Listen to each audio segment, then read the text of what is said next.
en retard sur le monde occidental et que la confrontation entre le monde occidental, à sa tête les États-Unis et l'Union soviétique, précipiterait son effondrement. Mais aujourd'hui, ce que l'on voit dans la confrontation entre la Russie et l'Union européenne, même s'il n'y a pas une guerre directe, mais il y a quand même une confrontation matérielle puisque on envoie des armes, c'est le contraire. C'est-à-dire qu'aujourd'hui, la zone sinistrée sur le plan économique, c'est le monde européen et les États-Unis.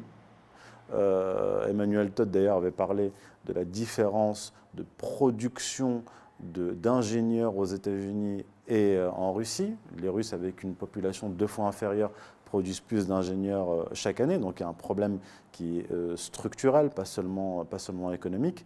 Et dans cette guerre, il y a effectivement un essoufflement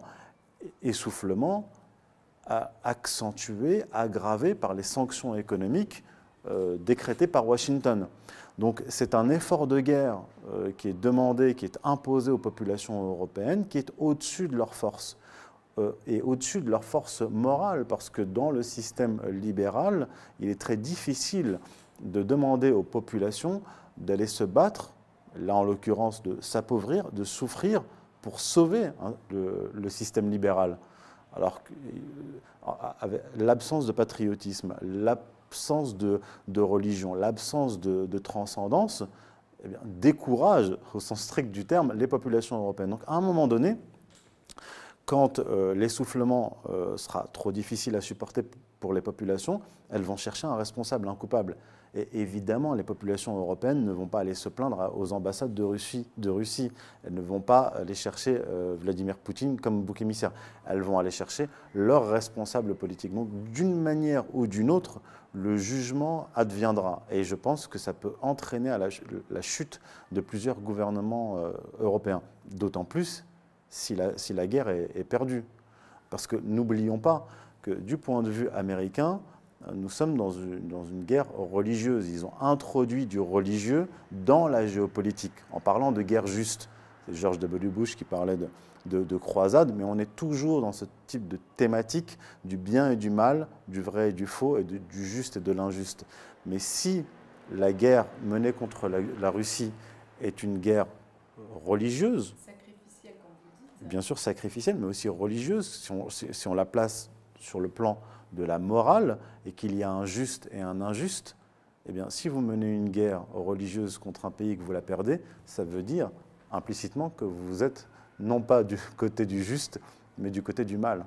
Donc ça a double tranchant. Le fameux axe de mal. Un autre aspect important, c'est la création de la monnaie numérique pour neutraliser les peuples en révolte. Et on sait que c'est bien en cours depuis un certain temps, notamment pour l'Europe. Comment va fonctionner cette tyrannie monétaire? Alors, ce que l'on voit déjà, c'est que durant la période du Covid, on a introduit le paiement sans contact, qui s'est très largement répandu, je crois avec une augmentation de plafond. Moi, personnellement, je l'ai supprimé. Mais on a habitué la population à payer des sommes dérisoires, même de 1 euro avec la carte bleue, les paiements sans contact. Ensuite, on a interdit les paiements par cash en liquide au-delà de 1 000 euros en Europe. On ne s'en est pas rendu compte parce qu'on a l'habitude de payer avec la carte bleue, mais c'est déjà le cas. Il est devenu interdit de payer au-delà de 1 000 euros. Mais demain, si la monnaie numérique s'installe, avec tous les outils qu'ils avaient mis en place, notamment le pass sanitaire, etc., on pourrait très bien avoir demain une monnaie numérique avec un pass écologique, par exemple, plus un pass sanitaire, qui contrôlerait nos dépenses et qui nous dirait, bon, bah, voilà, vous ne pouvez pas faire plus de 2 pleins par semaine, vous ne pouvez pas acheter tel ou tel produit, etc.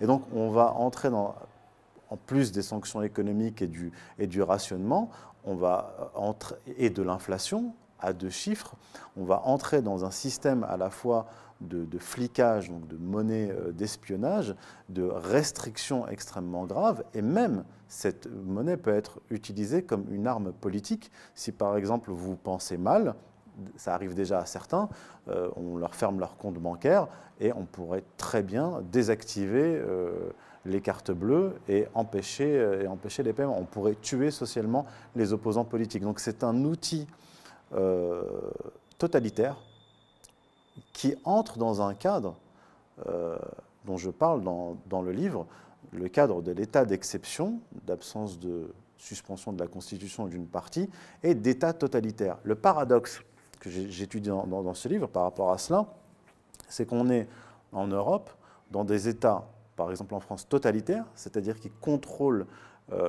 tous les aspects de nos vies individuelles et collectives, mais faibles. L'État est totalitaire, mais faible, dans le sens où on lui a retiré ses pouvoirs régaliens, on lui a arraché sa souveraineté politique. Et qui est-ce qui a fait ça? Je l'ai expliqué, ce sont les institutions internationales. Donc on est dans une sorte de panthéon d'États divins qui ont un pouvoir illimité sur les individus, mais avec une hiérarchie.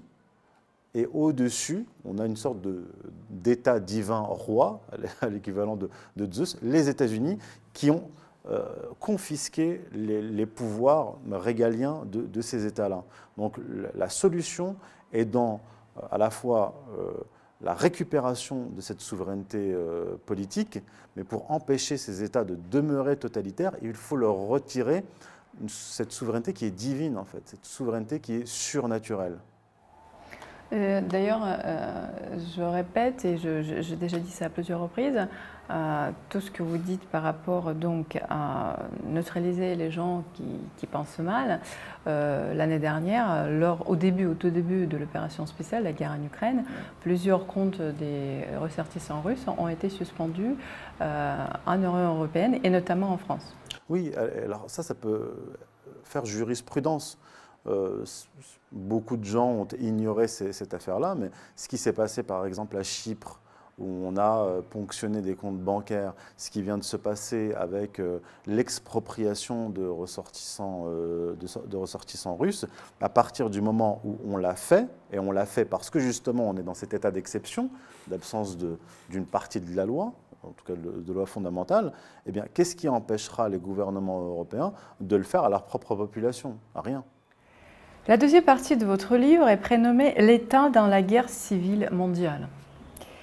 Et je cite, « Si l'État est le prolongement de la famille, qu'il est l'âme collective du peuple, alors l'on peut se demander si le déclin de l'État moderne n'est pas la conséquence d'un déclin civilisationnel de l'Occident. » Et c'est vrai qu'avec plusieurs intervenants, on a déjà parlé de ça, de cet aspect civilisationnel. Sur le fond de la guerre en Ukraine, certaines personnes pensent que de toute façon, c'est plus un conflit local, ça a dépassé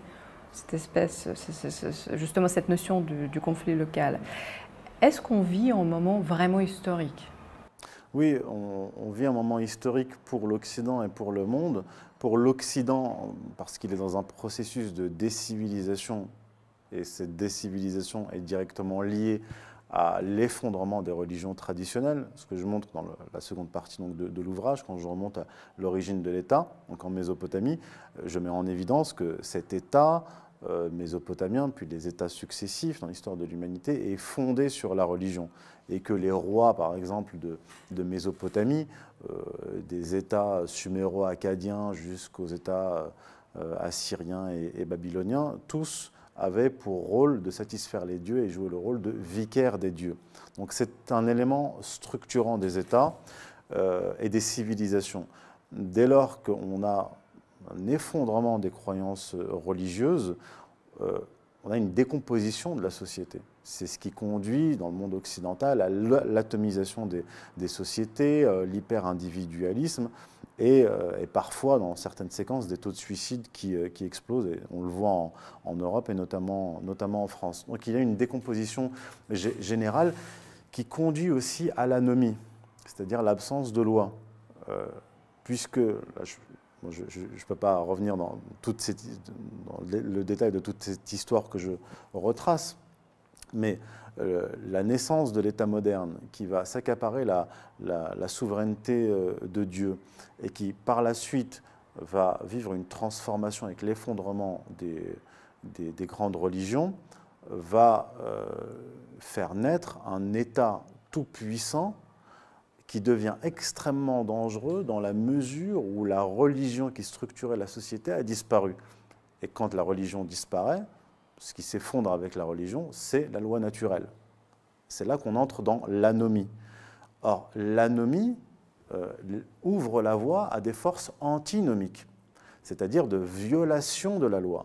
Et c'est comme ça qu'on peut comprendre aujourd'hui l'émergence du LGBTisme, la propagation du LGBTisme. C'est-à-dire qu'en absence de loi naturelle, de loi fondamentale, de common decency, comme dirait George Orwell, on a ces forces antinomiques qui s'imposent, et qui s'imposent au plus haut niveau des États. Et donc, c'est un long processus de décivilisation, d'effondrement des religions, qui laisse place à l'anomie et à l'antinomisme que l'Occident a érigé en religion. Ce n'est pas pour rien si Vladimir Poutine a dit à plusieurs reprises qu'en Occident, on avait mis sur un pied d'égalité les couples homosexuels et les familles traditionnelles, et qu'on avait mis sur un pied d'égalité Satan et Dieu.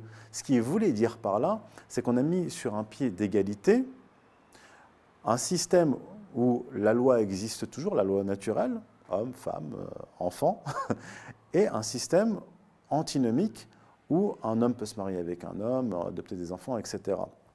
Le problème, c'est que, ayant remplacé le christianisme en Europe, eh bien, les Européens, les Occidentaux se sont fixés comme mission de répandre, donc non plus le christianisme, mais de répandre cet antinomisme. Une nouvelle religion.